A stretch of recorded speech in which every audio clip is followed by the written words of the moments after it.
ഹോമിയോപ്പതിയെ സംബന്ധിച്ചിട്ട് സ്കിൻ കംപ്ലയിൻസിൽ ഒരുപാട് നല്ല റിസൾട്ടുകൾ നമുക്ക് ഉണ്ടാവാറുണ്ട്. പ്രത്യേകിച്ചിട്ടും എക്സിമ കേസുകളിൽ, ആക്നെ കേസുകളിൽ, സോറിയാസിസിൻ്റെ കേസുകളിൽ, അതുപോലെ അർട്ടിക്കേറിയ കേസുകളിൽ, വാർഡ്സ്, പിന്നെ സ്കിന്നിലുണ്ടാവുന്ന കുറച്ച് കാലമായിട്ടുള്ള സ്കിൻ അൾസേഴ്സ്, അതുപോലെ തന്നെ പലരിലും ആക്നെ വന്നിട്ട് പിന്നെ അതിൻ്റെ പാടുകൾ മാറുക, സ്കാറിങ് ഉണ്ടാവുക, അങ്ങനെയുള്ള കേസുകളിൽ, അതുപോലെ തന്നെ ചില ആളുകളിൽ വേർപ്പ് അധികമായിട്ട് വരിക, ഉള്ളം കൈയും കാലിൻ്റെ ഇടയൊക്കെ വേർക്കുക, അങ്ങനെയുള്ള കേസുകളിൽ, പിന്നെ കുട്ടികളിൽ ഉണ്ടാവുന്ന എക്സിമ, നമ്മൾ അറ്റോപിക് ഡെർമറ്റൈറ്റിസ് എന്ന് പറയുന്ന കണ്ടീഷൻ, അറ്റോപിക് ഡെർമറ്റൈറ്റിസിലും ഹോമിയോപ്പതി നല്ല റിസൾട്ട് കിട്ടാറുണ്ട്.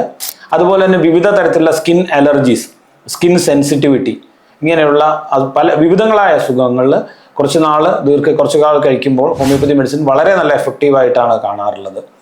ഹോമിയോപ്പതിയെ സംബന്ധിച്ചിട്ട് അസുഖം മാത്രമല്ല, ആ പേഷ്യൻ്റെ മറ്റുള്ള പ്രത്യേകതകളെല്ലാം കൂടി കണക്കാക്കിക്കൊണ്ട് പിന്നെ അവരുടെ മാനസിക ശാരീരിക സ്ഥിതികളെല്ലാം കൂടി കണക്കാക്കിക്കൊണ്ട് അതുമായി കണക്കാക്കിയിട്ടുള്ള ഒരു മെഡിസിൻ എടുത്തുമ്പോൾ അവരുടെ ഇമ്മ്യൂണിറ്റി വൈസ് ഇമ്പ്രൂവ് ചെയ്യുകയും അങ്ങനെ തന്നെ ആ സ്കിൻ കംപ്ലയിൻസ് പൂർണ്ണമായിട്ട് മാറുന്നതായിട്ടാണ് കാണുന്നത്.